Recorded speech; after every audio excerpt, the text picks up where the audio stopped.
Donald Trump के ऊपर एक असैसिनेशन अटेम्प्ट आपने देखा कि हुई भी। फिर आपको पता है कि उनको पेंटागन एक्सेप्ट नहीं कर रहा था, लेकिन वो जो मर्जी हुआ वो प्रेसिडेंट बन गए। एक खास फिक्र है अमेरिका के अंदर जो ये समझता है कि डोनाल्ड ट्रंप अमेरिका की रियासत के लिए कहते हैं ना कि वो एक थ्रेट बन गए हैं, एक उनके लिए सिक्योरिटी इशू बन चुके हैं। ईरान के साथ बातचीत तो चलती रही, तो कौन बातचीत कर रहा था? डोनाल्ड ट्रंप तो जाहिर नहीं बात कर रहा था। फिर ये बात कौन कर रहा था? जेडी वेंस कर रहे थे। डोनाल्ड ट्रंप जिन लोगों के शहर में मुब्तला हैं और वो नाजायज रियासत जो अपनी बका और सलामती के लिए वो ये कहते हैं कि कहीं भी स्टेट ऑफ इजराइल को अगर खतरा हो तो आप you can go for a kill, आप कत्ल करवा सकते हैं। बिस्मिल्लाहिर्रहमानिर्रहीम, अस्सलाम वालेकुम नाज़रीन, सुनो पॉडकास्ट में खुशामदीद। मैं हूँ यासिर रशीद। नाज़रीन, आपको ये मालूम होगा कि ईरान के ऊपर जो होने वाले हमले हैं उसके जवाब में ईरान ने मशरक़ वस्ता के दीगर ममालिक के ऊपर हमले किए,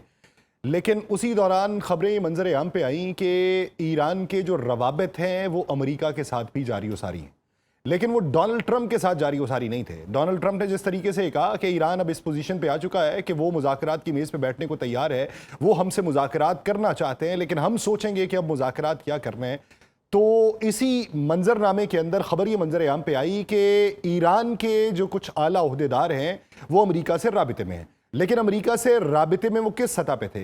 टेक्निकल जो अमला है उसके साथ मुज़ाकरात के हवाले से राबिते में थे, या हाई ऑफिशियल्स अमेरिका के हाई ऑफिशियल से राबिते में थे? तो ईरानी high official American high official से राबितों में रहे हैं, बैनुल अक़वामी सतह पे इसकी बातचीत हो रही है, लेकिन वो डोनाल्ड ट्रंप से नहीं रहे। तो डोनाल्ड ट्रंप से नहीं रहे तो फिर किससे रहे होंगे? क्या स्टीव विटकॉफ से रहे? क्या जैरेड कुशनर से रहे? कतई तौर पर नहीं रहे। वो राबिते में रहे जेडी वेंस से। जेडी वेंस के साथ राबिते हुए, जेडी वेंस के सामने तहफ़्फ़ुज़ात का इजहार रखा गया, जेडी वेंस को यह बताया गया कि कहां कहां पर अमेरिका ने स्टैंड नहीं लिया और कहां कहां पे अमेरिका ने गलतियां की हैं और उसके मद्दे मुकाबिल हमारे पास ऑप्शंस क्या हैं। अब इसी बुनियाद के ऊपर आपको याद होगा कि कुछ दिन पहले डोनाल्ड ट्रंप ने यह कहा था कि जो 6 से 7 रोज़ा तकरीबात थी सोग की, उसके अंदर मेरी असैसिनेशन का प्लान जो है ये ईरानी कर रहे थे, ईरानियों ने उसके नारे लगाए हैं। लेकिन सवाल ये पैदा होता है कि क्या डोनाल्ड ट्रंप जो कह रहे हैं क्या वही बात है या फिर उसके पसे पर्दा कोई और बात है? बहुत सारे लोगों के नज़दीक डोनाल्ड ट्रंप का अदा किया गया जुमला उसको अज़रह तफन्नुन लेना चाहिए। बहुत सारे लोगों के नज़दीक वो क्लाउन है, बहुत सारे लोगों के नज़दीक वो मसखरे हैं, बहुत सारे लोगों के नज़दीक वो जो मर्जी हैं, लेकिन उनका कहा गया एक जुमला उसमें कुछ ना कुछ इशारा होता है मुस्तकबिल का, बसूरत दीगर वो कोई जुमला अदा नहीं करते। तो उसमें क्या इशारा था जो असैसिनेशन के हवाले से बात हुई? इसी से बात का आगाज़ करते हैं, फिर दीगर मराहिल पे जो इस वक्त सूरत हाल दरपेश है उसका भी अहाता करेंगे। हमें ज्वाइन किया है चेयरमैन तहरीक जवानान पाकिस्तान जनाब अब्दुल्ला हमीद गुल साहब, बहुत शुक्रिया आपके वक्त का। गुल साहब, ये बताइए कि क्या डोनाल्ड ट्रंप साहब को वाकई ये डर है कि उन्हें टारगेट किया जाएगा?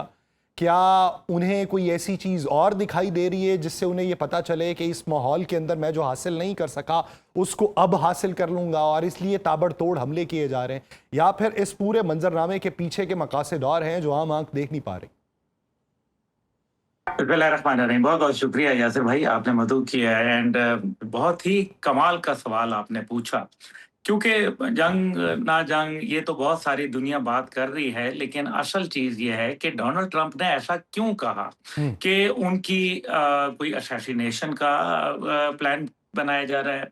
डोनाल्ड ट्रंप के ऊपर एक असैसिनेशन अटेम्प्ट आपने देखा कि हुई भी अभी कुछ अरसा कबल, चंद हफ्ते पहले, और उसके अंदर फायरिंग करता हुआ एक आदमी कहां से कहां तक पहुंच गया।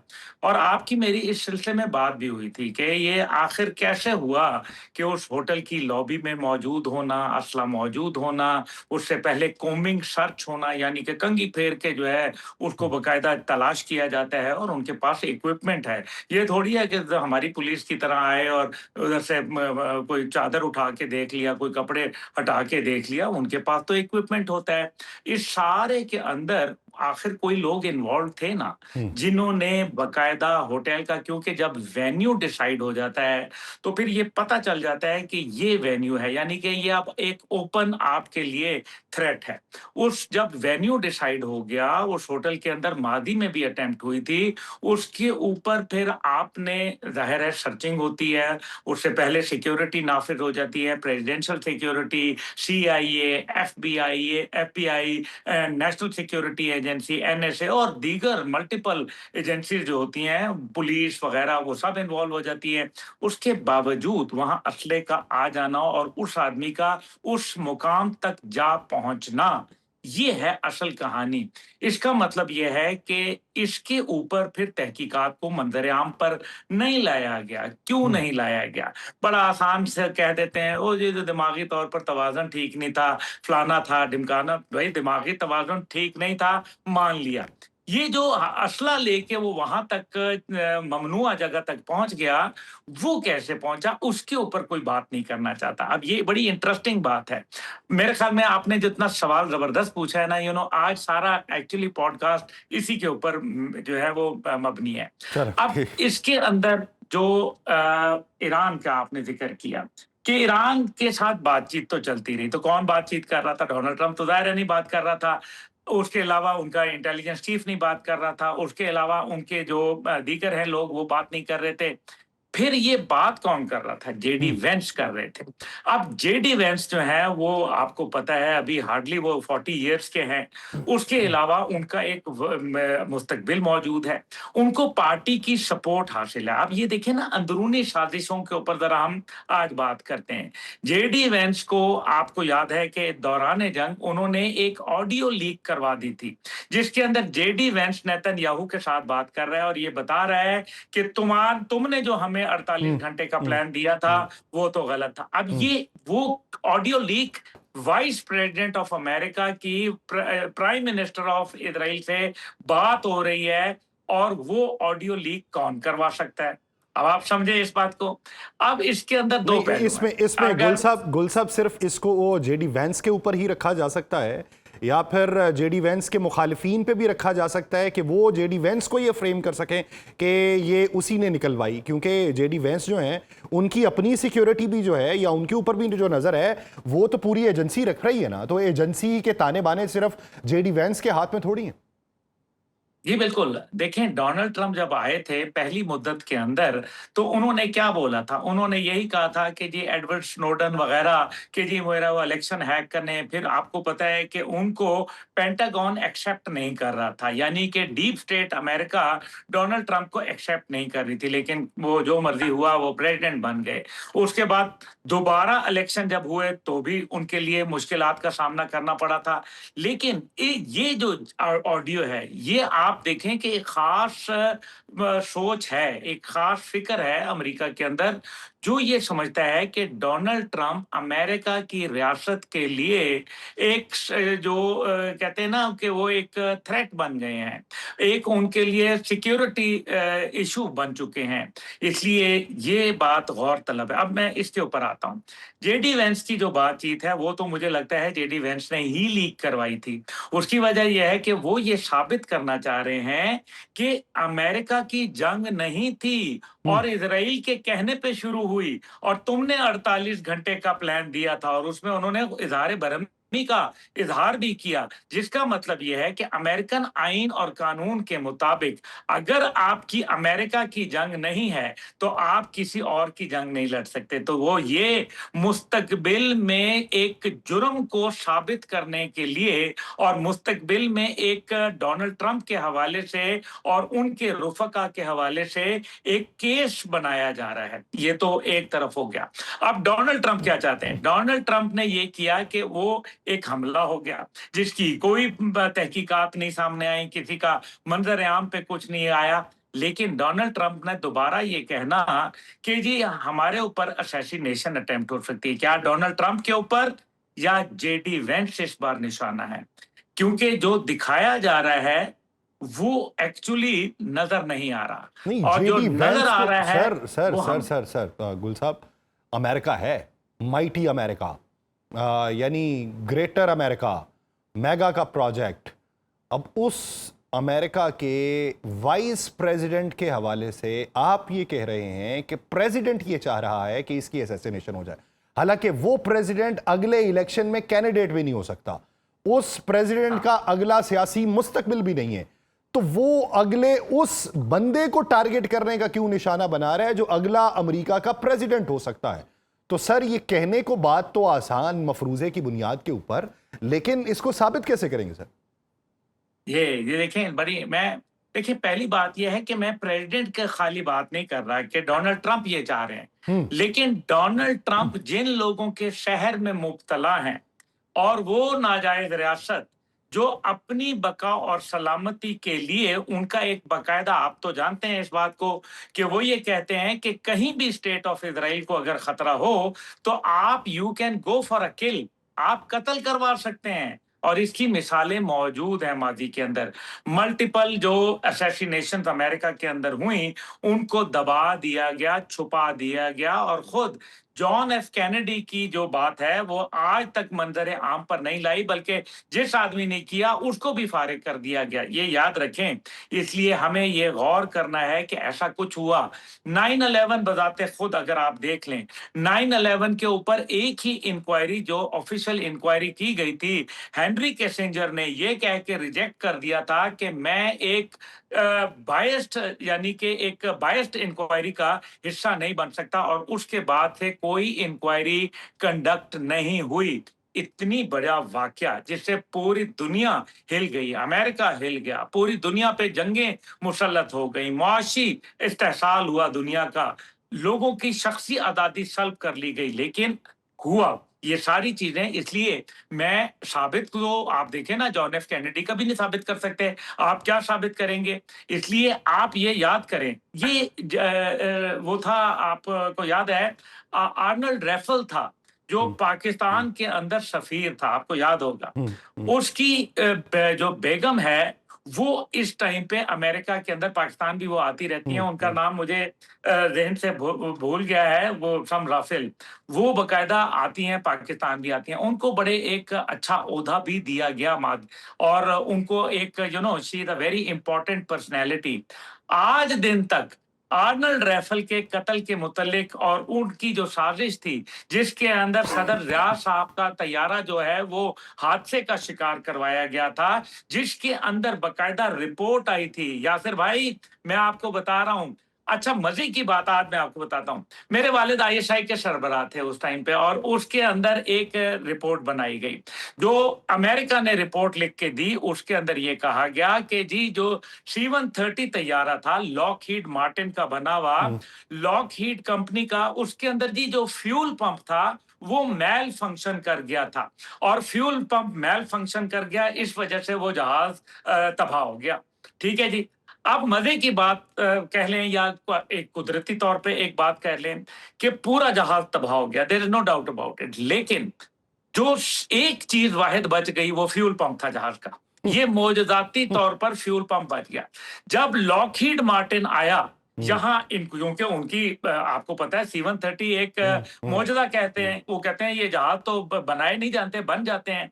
जब उन्होंने कहा यार हमारी तो इज्जत दांव पे लग गई है, उन्होंने आए और जब उन्होंने सारा डेब्री चेक की तो पता चला कि जी पूरा फ्यूल पंप जो था वो बरकरार था, और वो जब उन्होंने टेस्ट करवा के वापस लाए तो उन्होंने ये लिखा कि due to no fault of the airplane, और कोई फ्यूल पंप का मेल फंक्शन नहीं था। इसके ऊपर उस वक्त के सफीर जो थे अमेरिका के, वो मेरे वालिद के पास आ गए और कहा कि जनरल वो जो रिपोर्ट आपने जो मैंने आपको भेजी है वो आप ऐसा करें कि मुझे वापस कर दें, क्योंकि वो जरा मुनासिब नहीं थी, तो मैं आपको दूसरी रिपोर्ट भेजता हूं। जबकि अमेरिकन CIA और अमेरिकन हुकूमत ये लिख के दे चुकी थी कि ये जहाज का फॉल्ट है। जनरल साहब ने, मेरे वालिद ने कहा कि जनाब आपने ये रिपोर्ट बनाई है, अब आप ये वापस मांग रहे हैं। पहली बात ये है कि मैं आपको ये रिपोर्ट वापस नहीं करूंगा, और अगर आप ये लेना ही चाहते हैं तो आप ऐसा करें कि आप जो है वो मुझे तहरीर करके बता दें कि ये पुरानी रिपोर्ट में ये गलतियां थी और अब ये नई रिपोर्ट हम कर रहे हैं। उसके ऊपर वो नाराज हो गए और मेरे वालिद को जो है वो सद्दाम गुल का खिताब दे दिया। ये और फिर यही वजह बनी कि मेरे वालिद को आईएसआई से जो है वो वहां से फारिग होना पड़ा। बहरहाल ये एक दूसरी स्टोरी है। मकसद बताने का ये है कि ये झूठ बोलते हैं। इनका तरीकाकार ये है, ये खुद प्लान करते हैं चीजों को और उसके बाद फिर ये एग्जीक्यूट करवाते हैं। निशाना जो है डोनाल्ड ट्रंप को दिखाया जा रहा है, लेकिन इस टाइम पे वो आदमी जो परसों पॉडकास्ट करता है, जो बताता है खुल खिला के, यासिर भाई मुझे बताएं, कभी आपने जिंदगी में सुना है कि वाइस प्रेसिडेंट ऑफ अमेरिका ने इजराइल के खिलाफ इतना खुल के बोला हो, जब उन्होंने ये बकायदा बताया जा रहा हो कि कांग्रेस में बिल पेश होता है, कांग्रेस के अंदर रिपब्लिकन ज्यादा मौजूद हैं, वो बिल को रिजेक्ट कर देते हैं डोनाल्ड ट्रंप की ताकत को महदूद करने का, लेकिन दोबारा पेश होता है और वो कामयाब हो जाता है। अब मुझे बताएं, रिपब्लिकन मौजूद है इसमें या नहीं है? मौजूद अगर है। रिपब्लिकन मौजूद है तो वो किसकी नुमाइंदगी कर रहे हैं? डोनाल्ड ट्रंप की तो नहीं कर रहे। मुस्तकबिल किसका है? जेडी वेंस का। मुस्तकबिल में सदर कौन बन सकता है? जेडी वेंस बन सकते हैं। जेडी वेंस का पूरी दुनिया उनके किरदार के ऊपर और खास तौर पे ये जो जंग बंदी के हवाले से, चाहे वो नेटो में हो, चाहे वो यूरोपियन यूनियन में हो, चाहे वो एशिया में हो, अरब दुनिया में हो, जेडी वेंस के किरदार को बहुत अफजल मुकाम हासिल है, ये आप जानते हैं। और अमेरिका में जेडी वेंस बहुत ज्यादा पॉपुलर हो रहे हैं और जेडी वेंस ही वो आदमी थे जिन्होंने डोनाल्ड ट्रंप के मुतालिक इंतहाई सख्त तरीन ट्वीट किए थे, जो कि बाद में 2021 में जब वो गालिबन रिपब्लिकन के अंदर ज्वाइन किया और डोनाल्ड ट्रंप के साथ वो खड़े हुए तो उन्होंने तमाम ट्वीट डिलीट किए। क्या मैं गलत कह रहा हूं ये बात? नहीं। तो अब आप मुझे बताएं कि ये देखिए ना, ये चेन अपना हमने कड़ी से कड़ी मिलानी होती है। इसलिए the most vulnerable man today is not Donald Trump but it is JD Vance. अच्छा चलें, ये मैं ये जो प्लॉट है इसको मान लेता हूँ सच है, लेकिन सर मेरा ये सवाल पैदा होता है कि आपने जो माजी के हवाले दिए उस वक्त इज़राइल के बारे में अवामी सतह के ऊपर अमेरिका के अंदर इस हद तक तफरीक नहीं पाई जा रही थी जिस हद तक तफरीक मौजूदा दौर के अंदर पाई जा रही है इस जंग को लेके। आपने अवामी सतह पे भी वो देखी है, आपने वो जितनी रिपोर्ट सामने आई उसमें भी देखी, आपने उन सर्वेज की शक्ल में भी देखी और आपने अब पार्लियामान के अंदर भी देख ली। अब इस मौके के ऊपर अगर कोई ऐसा कदम उठाया जाता है तो इजराइल को तो हमेशा अमेरिका अपनी पुश्त के ऊपर चाहिए, तो इजराइल ये खतरा क्यों मोल लेगा कि वो एक ऐसे शख्स को टारगेट करवाए जिसके टारगेट होने पे वो जो तफरीक है वो मजीद बढ़ जाए और हमारे ऊपर जो एलिगेशंस लग रहे हैं वो सच्चे साबित हो जाएं और मुस्तकबिल के अंदर अमेरिका हमारी पुश्त से पीछे खड़ा हो और हम अकेले खड़े हों, इधर उधर हाँक रहे हों कि हमें अब अपना नया जो पार्टनर है वो किसको बनाना है। तो ये इजराइल को कैसे सूट करेगा? देखिए सर, बात यह है कि ईरान की कैपेबिलिटी तो है ही नहीं। आप जानते हैं उनका तो मिसाइल भी अमेरिका तक नहीं पहुंचता। मेनलैंड अमेरिका को तो कोई नुकसान नहीं पहुंचा ना, मां सवाए जो उनके बेसिस हैं अरब दुनिया के अंदर, जिसमें उर्दन, कुवैत, बहरीन, कतर ये सारे शामिल हैं, उनको नुकसान पहुंच रहा है। अमेरिका मेनलैंड को तो एक भी चीज नहीं आई। ईरान ने अभी तक कोई ऐसी मिसाल जिसके अंदर ईरान ने कोई भी अमली तौर पर किरदार अदा किया हो अमेरिका के अंदर, आपके सामने कोई मिसाल है तो मुझे बताएं। मेरे सामने तो कोई नहीं है, लेकिन अमेरिका की मिसालें मौजूद हैं। देखिए, मेगा का जो प्रोजेक्ट था उसके अंदर एक ही बात थी ना कि make America great again. Make America great again के प्रोजेक्ट के तमाम वो लोग जो डोनाल्ड ट्रंप के सपोर्टर थे, जिन्होंने पैसे भी सपोर्ट किया, जिसमें उनका नेवल मिनिस्टर भी था जिसको अभी कुछ अर्सा पहले दौरान जंग सैक कर दिया गया। जब पुरसरार आग भड़क गई वो यूएसएस उसके ऊपर क्या जिराल्ड फोर्ट पे, और यूएसएस एंटरप्राइज जो था वो वहां से भाग खड़ा हुआ। तो ये आप मुझे बताइए कि ये कैसे हुआ? फिर ये कुछ हुआ ना वजह, तो क्यों वो लोग जो डोनाल्ड ट्रंप के साथ खड़े थे, जिसमें तुलसी गैबर्ट थी, जिसके अंदर जो उनका जो कैंट था, जिसके अंदर उनके जो अटॉर्नी जनरल थे, ये सारों को क्यों सैक किया गया? दौरान जंग आर्मी चीफ रैंडी जॉर्ज को क्यों सैक किया गया? 13 जर्नैलों को क्यों निकाला गया? और उसके अंदर एक जर्नल वो भी था, मुझे नाम उसका भूल रहा है, जो जर्नल इस जिम्मेदार था कि वो जिस तरह से हमारे यहाँ होता है ना कि वो दीनी चीजों को सामने लाया जाता है और जोश और जज्बा, लेकिन हमने तो उसके लिए कोई जर्नल तो रखे हुए नहीं है, वो तो हमारे उलमा इकराम बैठे हुए हैं। लेकिन उन्होंने बकायदा एक मेजर जनरल रैंक का आदमी बैठाया हुआ है जो उनके जहन के अंदर सलीबी जंगें और जो बाइबल से जितनी भी चीजें हैं उनको अखज करके लोगों तक उनके जहनों के अंदर वो इनकलकेट किया जाता है। ये वो तमाम चीजें हैं जिनके ऊपर अगर आप गौर करें तो आपको पता चलेगा कि डोनाल्ड ट्रंप जो सोच लेके चल रहे हैं उनको वो बेशक अगले उम्मीदवार नहीं है, लेकिन उनकी तमाम एम्पायर यहूदी के साथ खड़ी है। उनकी जो बिजनेस एम्पायर है, उनके अंदर जो लोग बैठे हैं, आप देख लें कि पार्टी के लोग यहूदियत के खिलाफ बात कर रहे हैं और बिल के अंदर 14-24 गालिबन कांग्रेसमैन ने ये पहली दफा लिख के दिया है कि उनका असला उनको देना बंद कर दिया जाए, उनकी मदद करना बंद की जाए। हजूर वाला 270 बिलियन डॉलर आज तक अमेरिका की रियासत उस नाजायज रियासत को दे चुकी है फंड, 270 तो सर बिलियन अच्छा डॉलर। चलें चलें गुल साहब, इसका रिबेट उनको किस सूरत में मिलना है जब ये मालूम पड़ चुका कि उनकी एक्सपेंशन की जो चाह है वो उनके गले पड़ रही है, जब ये मालूम पड़ चुका कि उनके अज़ाइम कंप्लीट नहीं हो रहे। चलें दुनिया को एक और शक्ल नज़र आती है, पसे पर्दा एक और है। हाँ, हम ये मानते हैं कि गज़ा के ऊपर जो कंट्रोल था वो 60 से 70% हो चुका। हम ये मानते हैं कि लबनान के महाज़ के ऊपर जो एक येलो लाइन या सिक्योरिटी लाइन उन्होंने ड्रॉ की है वो उसके ऊपर मौजूद है। हम ये मानते हैं कि मुस्तकबिल के अंदर वो ख़ित्ते में दीगर ममालिक के ऊपर हमलावर होना चाहते हैं, लेकिन अमरीका इसका रिबेट सर क्या लेगा जब अमरीका को अभी ये मालूम है कि उसकी शुरू की गई जंग में मैं उतरा और मेरा 5वां बहरी बेड़ा जो है, मेरे रडार सिस्टम जो है, मेरा डिफेंस सिस्टम जो है, मेरे फौजी जो हैं, ये मशरक़ वस्ता में इस हद तक स्नब हो चुके हैं कि मुझे वहाँ से निकालने के हवाले से भी परेशानियाँ हैं कि अगर निकालूंगा तो तब भी मेरी साख जाती है, रखूंगा तो मज़ीद नुकसान बर्दाश्त करूंगा। तो अमरीका को रिबेट क्या मिलेगा मुस्तकबिल पे? क्या अमेरिका के रिबेट की तो यहाँ बात ही नहीं हो रही। इस सारे के अंदर क्या अमेरिकी आर्मी चीफ ये बात नहीं कह चुका कि we are not going to fight the war of Israel on Iranian soil? ये बात तो देखे ना, ये तो बातें सामने आई हैं कि उन्होंने कहा कि हम इजराइल की जंग ईरानी सरजमीन पर नहीं लड़ सकते। लेकिन लेकिन ये लेकिन जो गुल मैंने साहब जेडी वेंस का बसद एहतराम सर, ये सिर्फ एक, आप समझते हैं कि सिर्फ एक डोनाल्ड ट्रंप की वजह से ये पूरी की पूरी अमरीकी फौज जो है ये मूव कर रही है, ये पूरे के पूरे मफादात जो हैं ये इस खित्ते के अंदर चल रहे हैं, या फिर आप ये समझते हैं कि जनरल्स के अंदर भी एक बहुत बड़ा तबका है जिसको यहूदी लॉबी सपोर्ट करती है, सियासतदानों के अंदर भी मौजूद है, मुआशी मंजरनामे पे भी मौजूद है और इसके पीछे जो है असलहा साज की पूरी इंडस्ट्री भी मौजूद है, तो ये सिर्फ एक डोनाल्ड ट्रंप पे इसका मलबा किस तरीके से डाला जा सकता है? तो है ना सर, मैं तो एक डोनाल्ड ट्रंप की बात नहीं कर रहा, मैं तो यही बता रहा हूं कि ये एक सोच जो उनके जेर असर है और अब अमेरिका के अंदर महसूस हो रही है।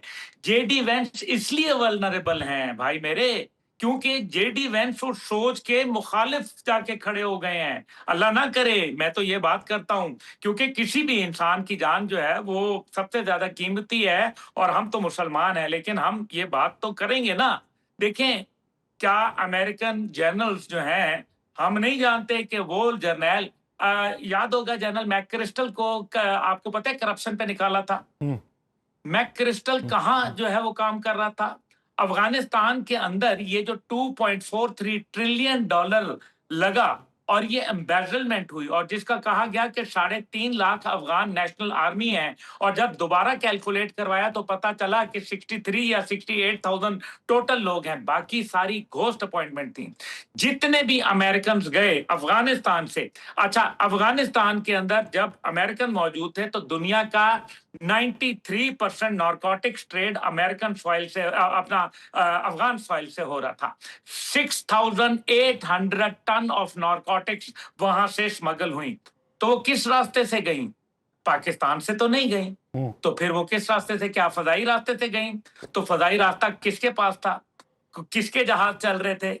ये बातें सोचने वाली हैं। अच्छा, फिर ये तमाम के तमाम लोग, इन्होंने जो वाटर फ्रंट प्रॉपर्टीज, जो दुनिया की महंगी तरीन प्रॉपर्टियां थी, इन्होंने खरीदी। ये पैसा कहां से आया? ये सारा 2.43 ट्रिलियन डॉलर की एम्बेजलमेंट हुई है। ये एक रियलिटी है और उसको छुपाने के लिए ये एक इतना गोरख धंधा है कि आप जितना इसको तलाश करेंगे आप उतना ही इसके अंदर जो है घुसते चले जाएंगे। देखें, मैं बहुत सारी चीजों को जानता हूं तो, लेकिन ये कि आपका टीवी प्रोग्राम बड़ा मुश्किल है इसके लिए, ये पॉडकास्ट है ये, क्योंकि खतरे की घंटी है ये, तो हमारी सेफ्टी की जो है ना वो खतरे की सीधी सी बात है। बहरहाल मैं आपको दो चार चीजें बताता हूं, आपको उससे अंदाजा हो जाएगा।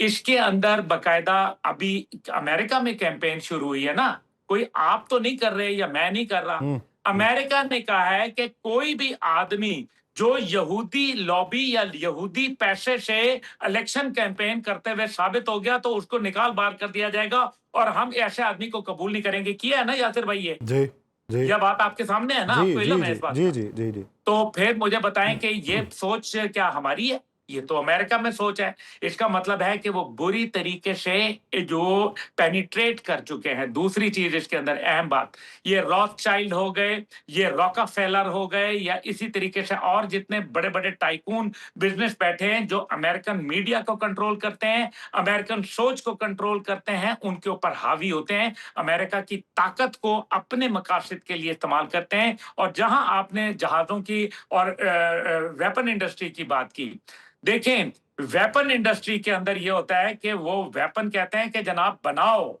क्योंकि बड़े बड़े जो बिजनेसमैन बैठे हुए हैं सारे के सारे उनका जो है वो यहूदियत से ही ताल्लुक है। और वो वेपन इंडस्ट्री जब तक के दुनिया में जंगें नहीं होंगी तब तक के वो वेपन इंडस्ट्री काम नहीं करेगी। जब बनाएंगे नहीं तो बिकेगा नहीं, बिकेगा नहीं तो कैसे, मतलब जंगें ही नहीं होंगी तो क्या खाक बिकेगा। इसलिए जंगों को मुसल्लत करना उनकी जिम्मेदारी है। अब अमेरिका क्या चाहता है?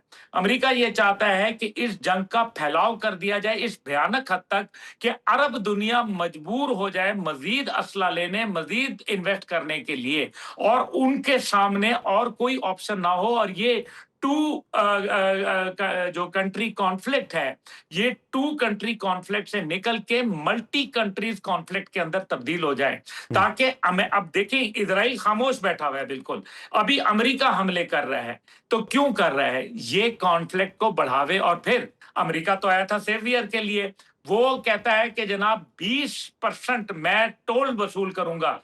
यार कमाल है, आप तो लोगों को कहते थे टोल होगा नहीं। पहली बात यह है सर कि वो तो इस बात से पीछे हट गया ना। अब वो कहता है कि इस टोल के बदले में ये जो अरब ममालिक हैं वो अमेरिका में सरमायाकारी करेंगे। तो दूसरे लफ्जों में और क्या है कि ठीक है जी, खाना तो आप खाएंगे लेकिन मेरे रेस्टोरेंट से खाएंगे। नहीं सर, ये देखे ना, फर्क तो है ना। जिद्दत पसंदी के दौर में नई दुनिया में फर्क तो है कि आप फटे पुराने कपड़े पहन के जा रहे हैं या फिर फटे हुए जिस्म के ऊपर नए कपड़े पहन के जा रहे हैं, तो लोगों को क्या मालूम कि इस कपड़े के नीचे जिस्म कैसा है। तो सर वो तो सामने उन्होंने शबाहत देखनी है ना, तो उसको एक अच्छा लिबादा पहनाया जाए। कपड़े बदल कर जाऊं कहां और बाल बनाऊं किसके लिए? तो सर अभी की अगर सूरत हाल देखें तो हमें तो ये भी मालूम पड़ता है कि सऊदी अरेबिया को भी जो है वो जंगी असलहा देने की बात जो है वो अमेरिका कर रहा है, उनकी फ़ज़ाई ताकत को मजबूत करने की बात कर रहा है। तो अरब ममालिक में पहले अपना बचाव नहीं कर सका और अब फिर उन्हें एक हिफाजती कवच देने की बात कर रहा है, तो इसके पीछे राज क्या है? सर जी, मैं यही तो अभी थोड़ी देर पहले कहा कि मल्टी कंट्री कॉन्फ्लिक्ट को डेवलप किया जा रहा है। सऊदी अरब ने ऑपरेशन फ्रीडम में अपनी सरजमीन देने से, अपनी फदाई हदूद देने से इनकार कर दिया था, और यही वजह बनी थी कि शहजादा मोहम्मद बिन सलमान साहब नहीं गए वहां G7 कॉन्फ्रेंस के अंदर, क्योंकि अमेरिका ने उनको कहा था कि हम अपने मिलिट्री एसेट्स तब यहां से उठा लेंगे, जिसके ऊपर दौरान जंग उनका सदर ज़ेलेंस्की के साथ एरियल दिफाई मुआहदा हो चुका था। कतर ने भी किया यही काम और सऊदी अरब ने भी यही काम किया। यही वजह है कि अब जो नए हमले हुए हैं इसके अंदर सब ममालिक को हमला किया गया, माशवाए कतर के ऊपर और सऊदी अरब पे हमला नहीं हुआ। और ये बात शहजादा मोहम्मद बिन सलमान को अच्छी तरीके से पता है कि ये कॉन्फ्लिक्ट को बढ़ाया जा रहा है। अब वो तमाम एसेट्स जो थे वो उर्दन ले जाए गए, इसी वजह से उर्दन पर हमलों की तादाद बढ़ गई है और वो उर्दन की सरजमीन और फदाई हदूद इस्तेमाल करते हुए यहाँ ईरान के ऊपर हमला आवर हैं। और यही बात ईरान भी कर रहा है कि जनाब जो कंट्री हम पर हमला करेगी हम उसका जवाब देंगे। लेकिन इस सब के अंदर मेरे ख्याल में दरिया की तरफ उल्टी तरफ जो तैर रहा है वो यूएई है। यूएई को मेरे ख्याल में वो हमारे भाई हैं, दोस्त हैं, लेकिन मेरा ख्याल है कि वो शायद तारीख के गलत दहाने के ऊपर जा खड़े हुए हैं।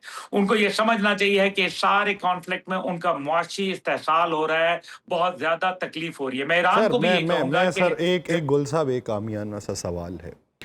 हमें हमेशा से ये मालूम पड़ा कि मसल की बुनियादों पर नहीं, दीनी बुनियादों पर नहीं, अरब ममालिक में खालिस्तन मुआशी बुनियादों के ऊपर कारोबार और मफादात जो हैं ये तश्कील पाते हैं।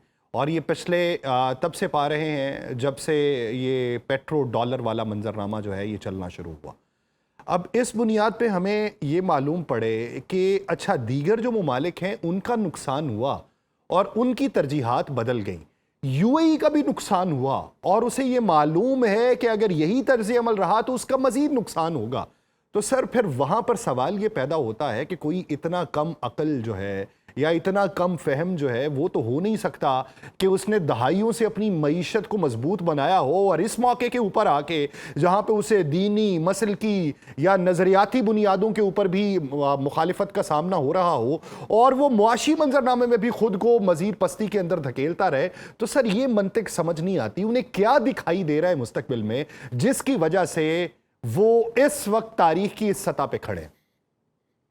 यासिर भाई, ये स्ट्रेटेजिक ग्रेव मिस्टेक्स कहलाती हैं और ये तब्दील करके रख देती हैं। जैसे अमेरिका ने एक स्ट्रेटेजिक मिस्टेक कर ली, उनको ये अब उनके पास जो सबसे बड़ा कंसर्न इस टाइम पे अरब दुनिया का है वो ईरान के जो ठीक ठीक निशाने लग रहे हैं, जो कि बेडू नेविगेशनल सिस्टम के ऊपर चल रहा है, जो कि चाइनीज सिस्टम है, जिसका तोड़ फिलहाल अमेरिका के पास मुमकिन नहीं है क्योंकि वो ग्लोबल पोजीशनिंग सिस्टम पर चल रहे हैं और ना वो उसको हैक कर सकते हैं और ना इसका कोई नेमुल बदल उनके पास मौजूद है। सबसे बड़ा कंसर्न ये। दूसरी बात, यूएई देखिए 70% उनकी इकोनॉमी जो थी वो उनकी हॉस्पिटैलिटी इंडस्ट्री पे, एविएशन के ऊपर, टूरिज्म इंडस्ट्री के ऊपर चल रही थी, जो सिर्फ 30% था वो फ्यूल पे था। इसी वजह से वो ओपेक प्लस में से बाहर निकल आए क्योंकि वो सिर्फ 4% फ्यूल को रिफाइन कर सकते थे, जबकि 350 साल के उनके पास जखायर मौजूद इस टाइम पे मौजूद हैं तेल के। इसी वो कहते हैं कि कौन जीता है तेरी जुल्फ के सहारे। हम जो अभी तेल को कम से कम करके और जितनी प्रोड्यूस कर सकते हैं वो कर दें, और यही वजह थी कि ओपेक से बाहर निकल गए। ये एक के बाद एक मिस्टेक हो रही है। नतीजा ये निकल रहा है कि वो अपने आप को सेवियर समझ बैठे हैं कि जी भारत शायद हमें सेव करेगा, जिस तरह से उनके साथ दिफाई एग्रीमेंट हुआ। उनका ख्याल है कि जी इजराइल की जो पेट्रियट अपने जो डिफेंस सिस्टम्स हैं, जिसके अंदर ये आयरन डोम वगैरह है या डेविड स्लिंग सिस्टम है, वो हमें प्रोटेक्ट करेगा, वो नहीं हो रहा और वो अमेरिका के पास भी नहीं है। अब जो अमेरिका ने उनके इंफ्रास्ट्रक्चर पे निशाना बनाया, जो सबसे भयानक बात है यासिर भाई वो ये है कि अमेरिका ने अब उनके सिविलियन इंफ्रास्ट्रक्चर का ऊपर निशाना किया है और ये बकायदा वायलेशन है इंटरनेशनल कानून की, जुर्मदारी है। और अगर ये करेंगे तो उन्होंने भी कहा है कि आपके desalination plant, oil rigs, oil fields और ऑयल रिफाइनरीज और साथ ही साथ जो आपके एयरपोर्ट्स हैं और दीगर अहम तनसीबात, उनके ऊपर हम निशाना बनाएंगे and they have precise hitting facility nowadays. तो ये जो चीज अब चल रही है मेरे ख्याल में ये भयानक है। ईरान को भी ये समझना चाहिए कि वो अरब दुनिया को इंगेज मत करे और बेहतर यह है कि वो इजराइल को इंगेज करे। लेकिन इस टाइम पे क्योंकि हमले उन बेसिस से आ रहे हैं, इस वजह से वो रिटेलिएट कर रहा है। हाउएवर मैं ये ईरान को यही मशवरा दूंगा कि अरब दुनिया के ऊपर हाथ हौला रखो तुसी। अच्छा, मेरा एक और सवाल सर बाबुल मंदब के हवाले से।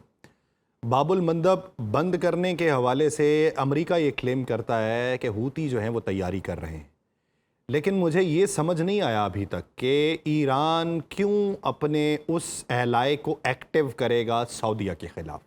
मुझे ये भी समझ नहीं आया कि सऊदीया इस पूरे खलीजी ममालिक के अंदर एक ऐसा फैक्टर था, एक ऐसा मुल्क था जिसको ज़्यादा नुकसान नहीं हुआ और जिसने किसी न किसी तरीके से ईरान से अपने सिफारती ताल्लुकात बहाल किए, जिसने किसी न किसी महाज के ऊपर अपने खुले हुए महाजों को बंद करने के इक़दामात किए, तो वो उनको ट्रिगर क्यों करेगा? तो मेरा ये सवाल है कि ईरान, सऊदीया या यमनी हूती, ये ट्राइका या ये मुखालिफिन ये फिर एक्टिव क्यों हुए हैं, या इसके अंदर कोई स्पॉइलर था जिसने चिंगारी लगाई और अलाव भड़क उठा? देखिए, स्पॉइलर तो बिल्कुल था, इसमें कोई शक व शुबा नहीं है। हमें ये पता है कि आपको मालूम है कि यमन के अंदर सऊदी अरब और यूएई काफ़ी नेक टू नेक आ चुके थे एक जी, दूसरे के मुखालिफ, अभी जी, जब ये जंग से पहले की बात है। ठीक। और उसके अंदर 24 घंटे के अंदर यूएई की फोर्सेस को मुल्क छोड़ने का हुक्म दे दिया गया था। यमन के अंदर इस टाइम पे जो हुकूमत है, वो आपको मालूम है कि वो एक सऊदीया का हुँ, एक वहाँ बहुत हुँ, इन्फ्लुएंस है। हुँ, और दूसरी जानिब जो हौसी हैं, वो हदीदा एयरपोर्ट के ऊपर आपने देखा कि किस तरह से सना से वो हदीदा एयरपोर्ट के ऊपर उन्होंने जहाज महान एयर का उतार लिया हुँ। और उसके बाद ये एक काम शुरू हुआ। और लेकिन उस पे भी उस पे याद भी रखें उस पे कि भी सर सऊदी यमनी अरब हूती ये क्लेम करते हैं कि उस ईरानी जहाज के अंदर ईरानी मौजूद नहीं थे, बल्कि वो यमनी मौजूद थे जो आखिरी रसूमात में अदायगी के लिए ईरान गए हुए थे, तो वो वापस आ रहे थे। जी, बिल्कुल, वो यही बात कर रहे हैं। लेकिन आप देखिए ना कि ये जो बाब-अल मंदब है, पहली बात ये है कि बाब-अल मंदब से सऊदी अरब का तकरीबन 70% तिजारत मुतासिर हो सकती है, जो कि हमारे लिए एक बहुत बड़ा चैलेंज है और ख़ास तौर पे पाकिस्तान का जो डिफेंस और स्ट्रेटेजिक मुआहदा उनके साथ है। लेकिन बाब-अल मंदब बंद हो गया तो केप ऑफ गुड होप यानी कि हॉर्न ऑफ अफ्रीका से फिर ये रास्ता गुज़रेगा, जो कि हुँ। लंबा भी है और महँगा भी है। दुनिया की तिजारत के ऊपर एक बहुत बड़ा बोझ पड़ जाएगा और उसका बेड़ा गर्क हो जाएगा। इसलिए सऊदी अरब के साथ ईरान के जो मामलात हैं, वो बहुत इस टाइम पे बेहतर अंदाज में चल रहे हैं। सऊदी अरब बार-बार मेरे ख्याल में रिस्ट्रेंट शो कर रहा है और ये बहुत बड़ापन है उनका। ईरान ने भी कोई कोशिशें इस हवाले से की हैं और कतर, सऊदी अरब और ईरान गालिबन आपस में एक दूसरे के खिलाफ कोई जंग वगैरह नहीं करना चाहते। हाउएवर मैं ये समझता हूं कि दरमियान में स्पॉयलर्स मौजूद हैं जिसका आपने जिक्र किया। हुँ। अब आ जाते हैं हम उस मामले के ऊपर कि ये क्यों किया जा रहा है। ये जानबूझ के सऊदी अरब के ऊपर थ्रेट परसेप्शन डेवलप की जा रही है। उनको ये बताया जा रहा है कि अगर आपने हूतियों के खिलाफ कोई कार्रवाई ना की या आपने ईरान के हवाले से कोई मस्बत कदम ना उठाया तो उसके नतीजे के अंदर मुश्किलात में इजाफा होगा और आपकी तिजारत के ऊपर, आपके तेल के ज़खायर पे बराह रास्त असर अंदाज होगी ये सारी सिचुएशन। अब पाकिस्तान का मामला, पाकिस्तान का जो उनके साथ दिफाई और स्ट्रेटेजिक शराकत दारी हुँ, है, इसके हुँ। अंदर इंटरेस्टिंग बात यह है कि इसके मुहर्रिकात सामने नहीं आए। क्योंकि इस दौरान पाकिस्तान की भारत के साथ अफगानिस्तान से 2 जंगें हो चुकी हैं हुँ। और सऊदी अरब का अब पाकिस्तान के साथ जो ताउन है, वो सिफारती सतह पर हमें नज़र आया और शायद कुछ मुआशी सतह पर, नीचे की सतह पर नज़र आया हुँ, क्योंकि वो सामने नहीं नज़र आया। हुँ। बहरहाल वो हमारा बरादर इस्लामी मुल्क है, हमें बड़ा अपने लिए वो अज़ीज़ है और अब हम शराकतदार भी हैं। इसलिए पाकिस्तान की जो सिफारतकारी जो इस टाइम पे फील्ड मार्शल साहब का 2 रोज़ा तुर्किया का दौरा था और प्राइम मिनिस्टर जो गए वहाँ कतर में अफ़सोस के लिए, उसके अंदर एक बात बड़ी अहम है और वो ये नज़र आती है कि वहाँ इन मामलात के ऊपर भी मेरी इत्तलात के मुतालिक बड़ी मुफस्सल गुफ्तगू हुई है और पाकिस्तान ही वो कंट्री होगा जब भी ये जंग बंदी होगी तो पाकिस्तान इस्लामाबाद एमओयू नाफिजुल अमल होगा और यहीं से चीज दोबारा शुरू होगी। पाकिस्तान कोशिश कर रहा है लेकिन तुर्किया समेत पाकिस्तान को ये समझ आ चुकी है कि इस टाइम पे इजराइल के जो अजाइम है वो बलूचिस्तान के बॉर्डर पर आकर बैठने के अजाइम है। सर, मैं वही ईरान को भी सवाल ये करने समझना लगा था चाहिए। कि आप ये देखिए कि हमने जब ये फैसला किया कि हम मज़ीद लाशें नहीं उठाएँगे, हमने ये भी फैसला किया कि हम चुन-चुन के टारगेट को निशाना बनाएँगे। हमने ये भी फैसला किया कि बैनुल-अक़वामी कवानीन की रूह से अगर ये साबित हो जाए कि कहाँ से दरअंदाज़ी हो रही है और वहाँ पे अगर मकामी हुकूमत आपका साथ देने को तैयार नहीं है, तो आप अपना बदला ले सकते हैं और उसकी बुनियाद के ऊपर हम हर अगला बदला लेंगे। तो हम जब ये तय कर चुके, ये इशारे दे चुके, जाके स्ट्राइक्स कर चुके और जिसके मद्दे मुकाबिल यूनामा की एक रिपोर्ट आ गई जो अफ़गानिस्तान के उमूर के ऊपर यूनाइटेड नेशन का एक मिशन है, उसने ये कह दिया कि ये शहरी इलाकों के अंदर हमले किए गए हैं, ये फ़लाँ जगह पे किए गए हैं, इसमें शहरियों को निशाना बनाया गया है। हालांकि वो काबुल में बैठा हुआ वो मिशन है जिसको सारी की सारी जो ख़बरें हैं वो तालिबान हुकूमत की तरफ से फ़राहम की जाती हैं और उन इलाकों तक भी उन्हें रसाई नहीं दी जाती जिन इलाकों की वो बात उनसे कर रहे होते हैं। ये भी उन्होंने करके देख लिया और हमने भी करके देख लिया। इसकी सर्ज के अंदर फिर भी इजाफा होता चला जा रहा है। तो उसकी बुनियादी वजह क्या है? तालिबान हुकूमत को क्या लगता है कि अगर हम इसके ऊपर काबू नहीं पाएंगे तो उनको मफादात क्या दिखाई दे रहे हैं? तालिबान हुकूमत, देखें, पहली बात यह है कि कभी कभी ये लोग जज्बात से सोचते हैं और अभी ये जोश से सोच रहे हैं, होश से नहीं।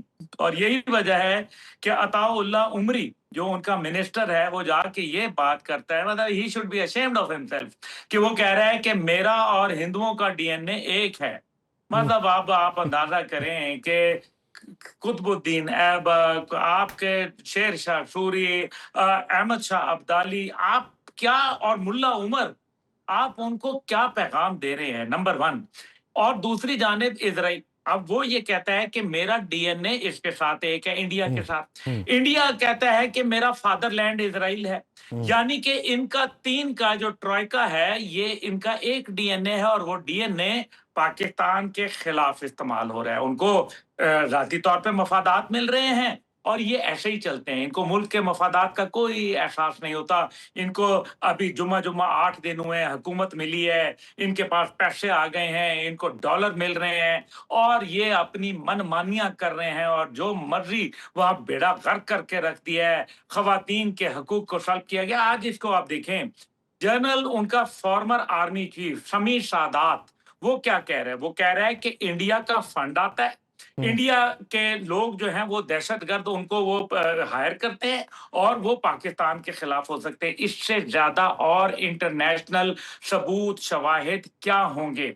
पाकिस्तान को दहशतगर्दी के अंदर फंसाया जा रहा है और इधर ईरान के ऊपर हमले शुरू किए जा रहे हैं। उधर अरब दुनिया को, जो कि पाकिस्तान के साथ दिफाई मैकेनिज्म में जो है वो जुड़ती जा रही थी, जो कि हम 6 ममालिक जिनका कह रहे थे कि हमारे साथ उनका दिफाई एग्रीमेंट होगा, हम तुर्की के साथ भी करना चाहते हैं, लेकिन वहां नेटो के कुछ मुश्किलात हैं। जाहिर है नेटो के अपने कवानीन हैं, लेकिन इन सब के बावजूद यानी कि पाकिस्तान असल निशाना है। ये याद रखें, Pakistan is the prime target.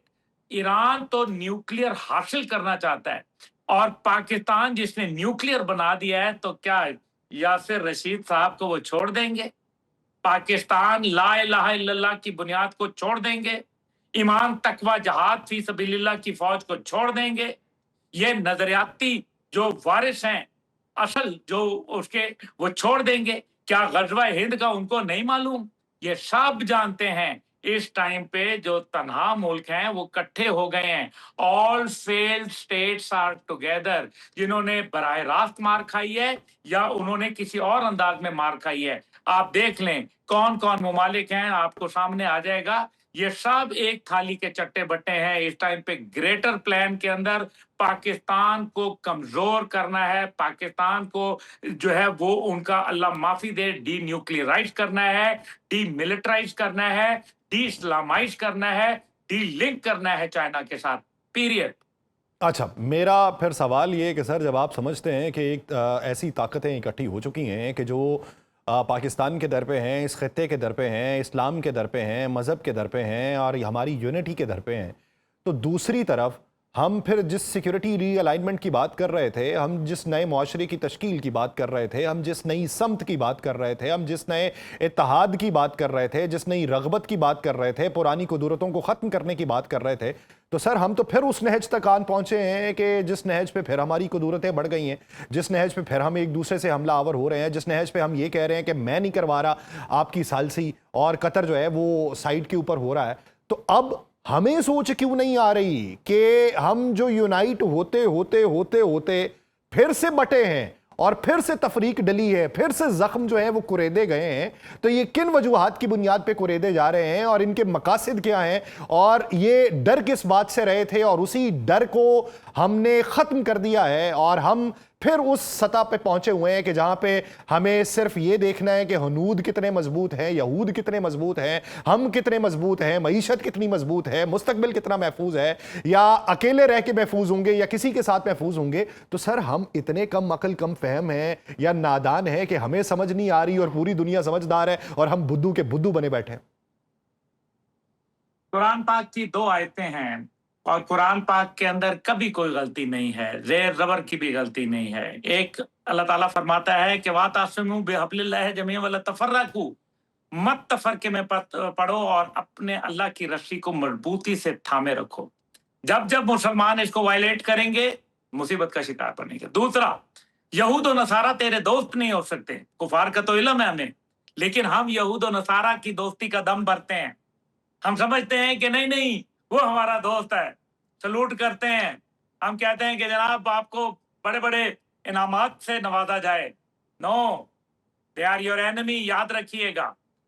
आप समझे ना समझे, वो जानते हैं आपकी सलाहियत, आपकी जो सोच, आपकी फिक्र, आपके हाफिज कुरान आर्मी चीफ, आपकी ईमान तकवा जहाद वाली फौज, ये उनको बर्दाश्त नहीं है हजूर।